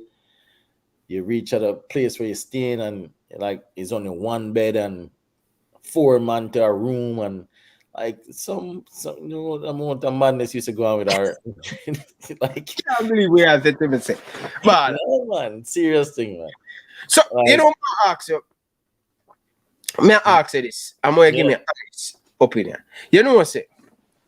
When Captain RSL went to Brazil for René Simões, I want to know during René Simões' time as the head coach, first time, not the second time, the first time. Yeah. What was it like with players getting paid? Everything run smooth or No. after? What? Nothing never run smooth with JFF with Captain. Captain was in a league by himself, man. Like I said, whatever happening now used to go on the same thing. Like players never used to get paid on time. Per diem never run. The communication was just terrible. We used to have meetings so much time with Captain about players getting money and getting money on time and promises, and it was pretty. There's a couple of times where there's at least 2 Gold Cups where we're like, we're not playing this Gold Cup or we're not going to play this match, and then all of a sudden money show up. It's like seriously, like, and then Captain be like, this coming from my bank account or my personal bank account. I'm giving you guys this money, and we just used to roll our eyes and like, stop lie. Right, yeah, man. Yo, that was star, Regine. Yeah. No, honestly, my thing say, me not be naive, My thing say in other night because Captain, because I listen, because it's each time I do these interview, me go watch interview, I'm gonna go read and me listen to René Simões. And him say when Captain come to him the first time in Brazil, him say him run him out of him office and thing. And the man at Captain I say, yo, I am a man of my word, I am a soldier, and this, I want to take the football to the next level and thing. And the man said one of the first thing him tell Captain, say, Captain, listen, players have to get paid. Players cannot work and play football at the same time. For me, I'm not going to take the job. Yeah. Them conversation that the man have with Captain RSL the first time. Yeah, day one. Yeah. Day one. So me think say them conversation they have, me think say leading up to the 98 World Cup, like I would say 96, 97, 98, things that are smooth, and then after we go to the World Cup, even when get money because when come in the game, in a 98 game, when you get money, I listen to a lot of the players, them and I say, yo, players right the money and we not get it and all of them things, and we qualify for the World Cup, and me not really getting the money, I could even buy a car. Yeah, absolutely. Man, a true story, all them thing there. True story. Right, I don't know. And seems like fast forward now with this under 15, Bridget. I don't know if I watch it. I don't know if you watch it or hear the story. Yeah. You know? Yeah, like I said, that same thing used to go on with me. Like, I remember one time we went somewhere like not Trinidad, one of them small islands, St. Kitts or Martinique, and we stayed a whole day at the airport trying to figure out, like, them never paid for the flight. One flight alone coming today. Only certain man can fly today, and we stay at the airport the whole time. Yeah, man, it's nothing don't change, and it's sad. Oh, shit. So it seems like me I tell you like me I fight a losing back. Hear them thing I know, Bridget. But it shouldn't be happening now. That's the thing. Like, we went through all of that for the guys for the players now don't have to deal with that. Like, it should not be this way at all. Like, back then, yeah, it was, captain was trying, and Renee was trying to start something professional, and it slowly got to a good, decent level until, unfortunately, when captain passed away, it kind of went, downhill after that, and it was just not the greatest after that. And to see same way going on right now is just, tough to watch. Well, I don't know, Bridget. I think interview on Reggae Boyz player, I say, yo, I think Sharpman of the toucher class in Canada. Yeah. I say, yo, Ryan, we are playing one Caribbean Cup, right? And thing. And before the game, the man them say them not have the money and thing. And then Sharpman said they will give them $20 US per day. Yeah. And most of the players them time they would have played overseas and thing. I think Shelton, Full and all of them. Man must say, yo, what you mean by I give you $20? I would not play for that. Like them look style thing they were yo. Yeah. Like you're supposed to get per diem. You're supposed to get money after the game. Like sometimes like that never them things that never used to happen sometimes. It's like we not have it now, we have to wait till next game. It's like what? Why? We don't know, brother. That means brother. Why? We don't know. That means if I the national team that we plan for get achieve life, we know would have nothing. Nah. No, not at all. Yo, anyway, Mama, appreciate the coming and think still want you be a part of the thing, So me not get go down that way because I tell you this, Mama. The man them have a certain way when the man them I'm telling you that dictatorship run the JFF. It's like players were always outspoken. Even when in them time I play, them have a way with them silent them. Don't alright, we're not dealing with that player there. We're not dealing with that player because that player they talk about in an interview and things. So I don't want you to be a part of the program, but I don't want you to be a part of the program now with them man. All of them man that for left. Okay. I don't want no more good person going there because I tell you this, brother. A disease in the administration in the wall, and any new person going there, I will catch it. We have to clean out all of the person them out there. All of them. If we don't clean them out, if you're new going there, I'm going to have to make video and tell you, so, Bama, you have to leave too, because you get part of the disease and you get corrupt. So, yeah. So, Bama, we have like say to Jamaican people, them, because amount of gold the people them remind you about and thing in the bridge. We have to say to the fans, people, hit the like button, people, and subscribe to the channel. Please. Respect to everybody that's on the chat tonight. Like I said, myself and tons of other former footballers would love to, help this federation, help the coaches, help the players get to,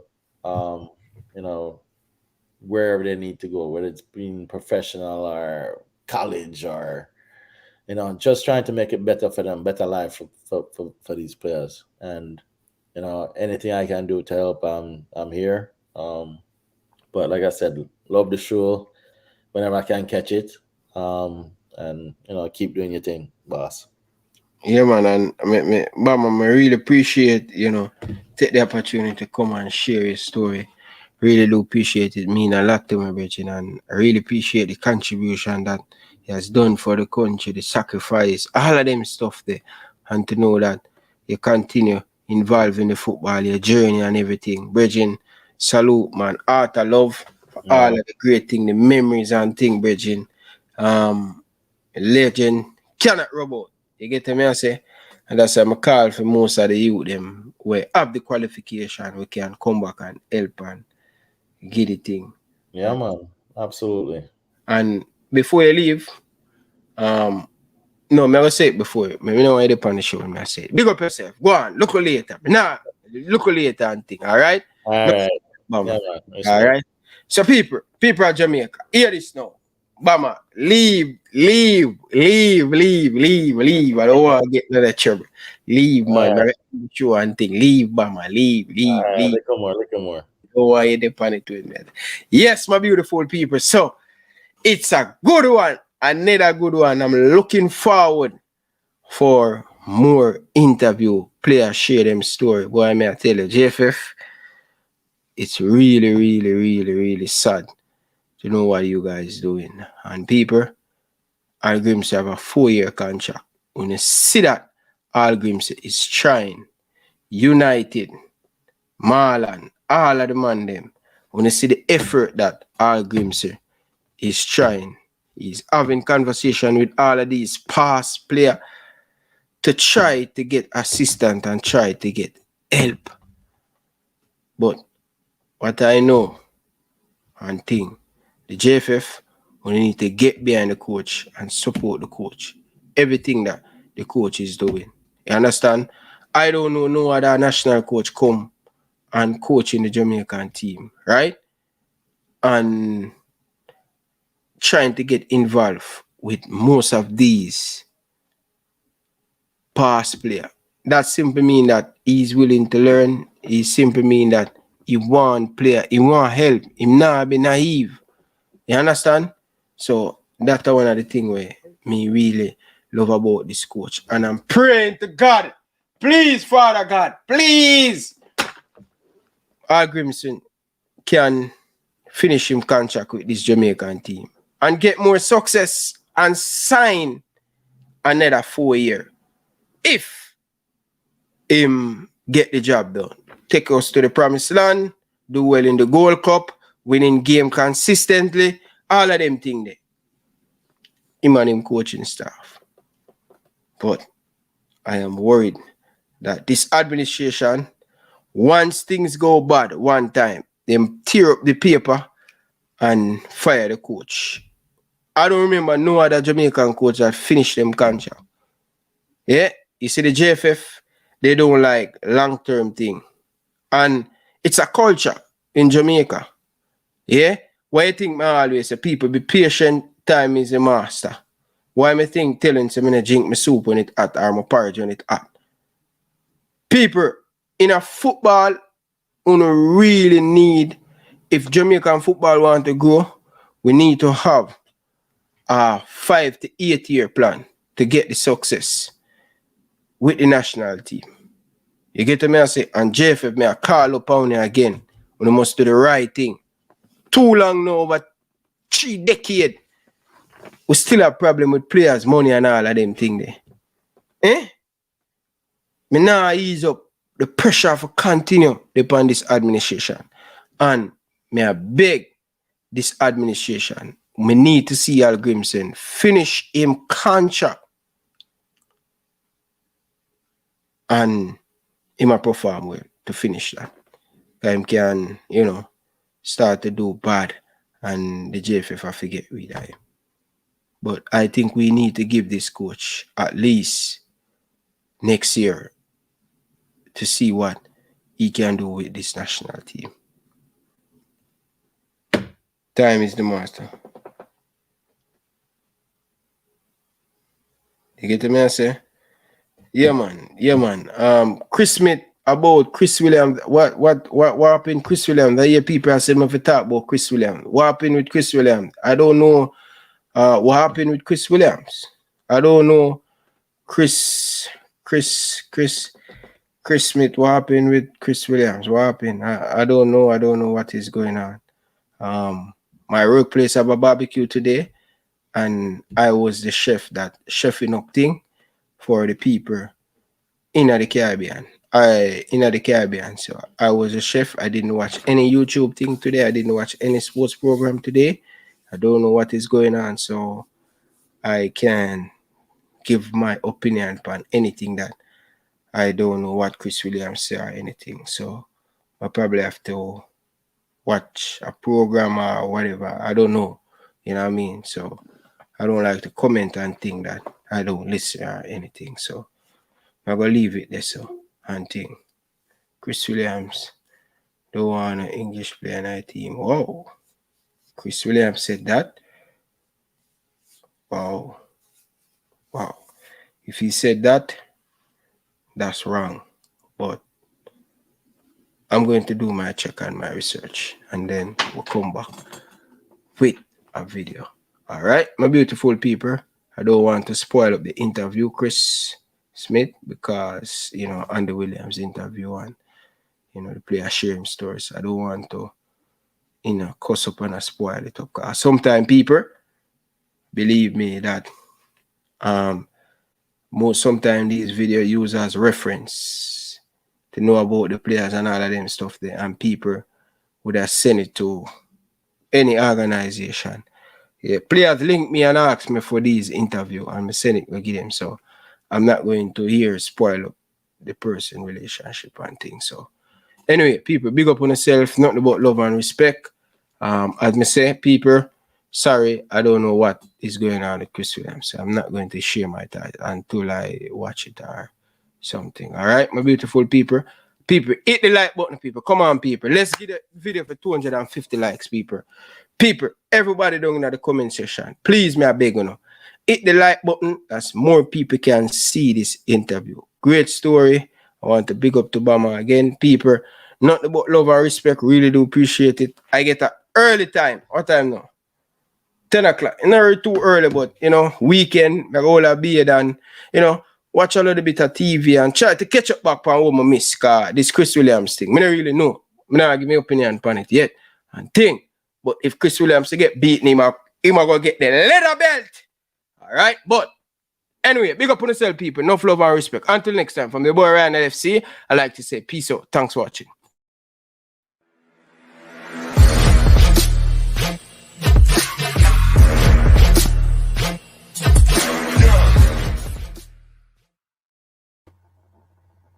Hi, my name is Tiffany Cameron, Reggae Girls top striker, and you are watching Ryan LFC YouTube channel. Don't forget to like, share, and subscribe.